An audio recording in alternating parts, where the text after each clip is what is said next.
Hi, I'm Paul Bleazby. This video is about boundaries. I'm not talking about the types of boundaries that are a fence or a wall or a door, but the types of boundaries that you have in relationships and about keeping out bad behaviour and allowing good behaviour in. The trouble with boundaries, people have a lot of problems with them, deciding what behaviour to allow and what not to have. They tend to do one thing or the others. They tend to either totally close off from people or they totally open up to people. In other words, someone does something or looks at them the wrong way or says something that reminds them of their father who was violent or whatever, and they say, this person is bad for me, so they close off everything. The trouble about that is when they close off everything, they close off the good things about that you might have from that person as well as the bad things. So you close off the bad behaviour, but the good behaviour, that person might turn out to be a really nice, loving friend to you. So totally closing off is really unhealthy. The other extreme is when people say, "Oh, look, I'm an open book. You can do what you like to me," which is wonderful. They let in all people who would love and care for them and be friendly to them. That's great. But at the same time, they let in people who are going to abuse them and hurt them, etc. So they let in the good, but also they let in the bad. Again, the bad eventually takes over. And that's, again, unhealthy. So either extremes of either fully open or fully closed doesn't really help for healthy relationships. So I've been thinking about this, and the scientist part of me thought about how can I get an example of what a healthy boundary looks like and how to get healthy relationships by having healthy boundary control. And I thought about the one thing in science that has really healthy boundaries. And I thought about the single cell. Now, if you think about the single cell, you've probably heard of them. It occurs in nature as things like algae or fungi, those types of things that are just one cell. And if you look at them under a microscope, you see around the cell there's like a boundary. It looks like a fence or a wall, and it looks actually quite solid. Now, the thing about single cells is that a single cell is the smallest organism that has everything that it needs in order to sustain life. It has energy, it has food, it can get rid of toxic waste products, all in that one cell. The difference between a single cell and a multi-cell organism such as ourselves or animals is that multi-cell organisms have specialised cells to do different functions, such as stomach cells that digest the food, or lung cells that take in the oxygen and convert it to energy. Whereas a single cell does all those functions itself and can survive on its own. Now again, I talked about when you look at it under the microscope, and you can see it on the slide that we're showing you now, you'll see inside there is a few little things inside the cell. They're mitochondria and bits and pieces like that, which are important for energy development on that. And as I said before, on the outside there's a membrane. It looks solid, but really, in fact, it is actually permeable. What's permeable, you ask? I can hear you asking. And the thing about a permeable is that it actually, even though it looks solid, it actually is quite open, and it lets things into the cell, and it also lets things go out of the cell. Now, this is the membrane around the boundary of the cell is kind of like, it's like a security office that you might have outside a government building. And that membrane, that security office decides who they let into the building, and also they also control who they kick out of the building if someone's in there who's creating havoc or something like that. So think of the membrane as like a security office, except the difference is it's not just one security office, there's many security offices around the cell. And so the important thing about these security officers is that they decide what comes into the cell and also what goes out of the cell. And it works this way. If a cell's sitting there, it needs a few things in order to survive. it needs energy, and it needs food. So if on the outside of the cell comes some energy, it hits the membrane or the security office there, they decide, well, is this good for the cell or this bad for the cell? As it's energy, I'm going to let it go through the cell and go in because it's good for the cell. On the other hand, if the cell gets attacked by a virus, when that gets to the security office, the security officer looks down its list and it says, virus there, not good for the cell, I'm not going to let it come in. So it actually closes that door and doesn't allow the virus to come in. Thereby, again, keeping the cell alive by keeping all the viruses and the bacteria and all those bad things out. On the other hand, in the cell, there's a number of things that are not good for the cell. So in the process of living, it creates waste. In the process of developing energy and doing all the things that it needs to sustain life, it develops waste. Now, if that waste stayed inside the cell and built up eventually, then eventually there'd be no room for energy and food, and it would be like a toxin to the cell, and the cell would die.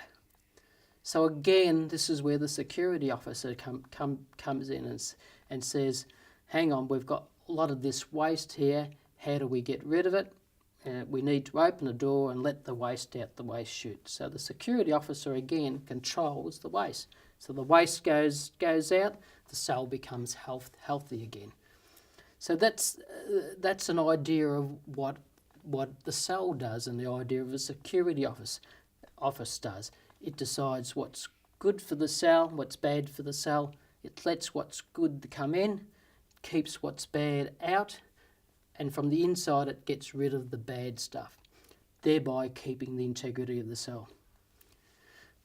But the membrane in the cell is actually more sophisticated than just deciding what goes in and what goes out. The cell membrane can actually decide what level of things come in. For example, you've probably all heard of the chemical cyanide, and most times people think of cyanide as a poison. Well, in certain doses it is, and it's fatal to most living animals. However, at a certain level in the cell, the cyanide is actually needed for certain processes. So the cell actually needs some level of cyanide to come in.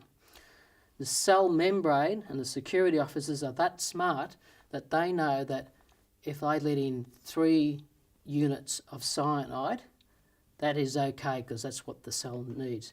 But it also will say if it gets above 3 units of cyanide, then that can be detrimental to the cell. So once 3 come in, the security officer says, sorry, that's no more, it's not good for this cell, and it will be detrimental to life. So the cell membrane can not only allow what goes in and out, it can adjust the level. Also, another example is from the inside of the cell. One of the byproducts of a lot of those processes is a thing called sodium. We call it salt. Sodium on the inside at a certain level is okay, but after a certain level it can become toxic to the cell. Again, the security system comes into place. The security system will measure the level of sodium. When it reaches a critical level where it's going to hurt the cell, it says we're going to open the waste chute and let the sodium out. It's sort of like what we do when we sweat. We sweat out sodium to get rid of sodium out of our body. Again, to hold the integrity of the body. Okay, so that's 2 things that the cell does. It allows things to come in and out, and it also allows things to come in and out at certain levels. The final aspect of a cell that's really about healthy boundaries is what we call tolerance. And this is a really important thing. Tolerance is about how the cell learns what's good or bad.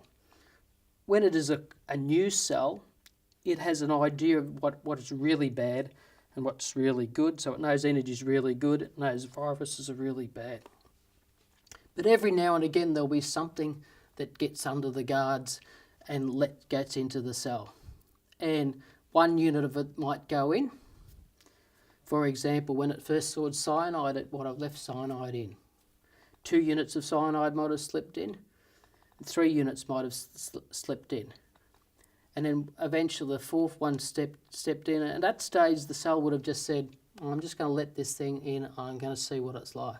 When it gets to the fourth one, it finds out that this is not really good for it, so it starts to shoot out the cyanide. But what the cell does is it learns. It learns that level of tolerance is 3 units. So in other words, the cell can learn that I can tolerate a few bad things coming until I work out whether it's really good or bad for it. And if I hit that level, I shoot it out. It's about learning about what's good or bad by tolerating a certain level and then deciding whether it's good or bad. If after 3 units came in, it's still fine, the cell would just keep taking it in. So the cell learns, and the cell learns what the tolerance level is. So I've talked about a healthy cell. How does this relate to boundaries with us in relationships? Well, as I said before, we often do the extremes. We either decide open our boundaries totally or close them totally. And the reality is we need to actually open our boundaries and decide what's good for us and allow them in, and decide what's bad for us and keep it out. So we need to be like the membrane and have our security guard there and deciding, okay, this person is helping me out with a job, he seems good, he's fine, he doesn't threaten me, I'm going to let his behaviour in. Okay. If he starts being angry with me, maybe I'm not going to check out whether the anger is good for me or bad for me. Okay. And this is where we come to the tolerance level. They might be angry over one time. Now, people who don't have sophisticated boundaries like cells do, first time it's angry, they might say, I'm going to close off. But we actually need to be like cells, and we need to check it out, the tolerance. If he's angry once, it might be having a bad day. If he's angry twice, maybe he's had 2 bad days in a row. If he's third time angry, like the cyanide, and it's bad for us, we might say, I'm going to put a boundary, I'm going to close the boundary with that behaviour. So it's like the cell. We learned what to allow in, what to tolerate, and when it becomes bad for us, then we close up on that behaviour. That tolerance that I just talked about is actually what we talked about it in the cell was we called it tolerance. What I'm talking about in real life is talking about patterns of behaviour. So as I said, once or twice might be just an off chance. 3 times becomes a pattern, and that's when you decide whether it's good or bad for you. So a pattern of behaviour is where you make a choice, and that's about having a sophisticated boundary level. In other words, you respond to the behaviour, not react to the behaviour. Reacting is acting on one time and making a bad decision. Respond is waiting to get more evidence so that you can make a good decision. So I've given you the sample of the cell and how it has healthy boundaries and how we can use it for ourselves. How do we learn how to do this?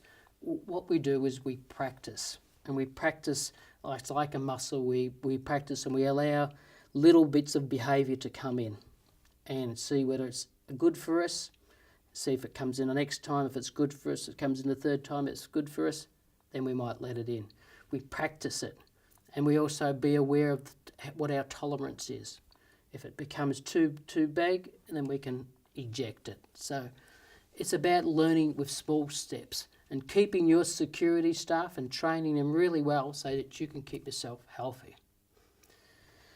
If you practice these steps about healthy boundaries and have a sophisticated boundary like the cell, then you're well on the way to having healthy boundaries in your relationships. Enjoy practicing them, and I look forward to seeing you on the next video. Cheers.